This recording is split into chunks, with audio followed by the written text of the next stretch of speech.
வணக்கம். நேற்றைய தினம் தீபாவளி பண்டிகைக்காக நம்ம இல்லத்துக்கு உதவுனவங்க சத்திவேல் சார் 1500 ரூபா கொடுத்துருக்காங்க.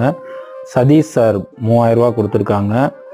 சின்ராஜ் சார் 2000 ரூபா கொடுத்துருக்காங்க. ஸ்ரீபிரியா மேடம் 1000 ரூபா கொடுத்துருக்காங்க. அனைவருக்கும் மனமார்ந்த நன்றிகள். இந்த வீடியோவை பார்க்குற நீங்களும் உங்களால் முடிஞ்ச ஒரு சின்ன உதவியை செய்யுங்க. உங்களோட உதவியின் மூலமாக வருகின்ற தீபாவளி நம்ம இல்லத்தில் உள்ள அனைவருக்கும் மிகவும் மகிழ்ச்சிகரமாக அமையும்.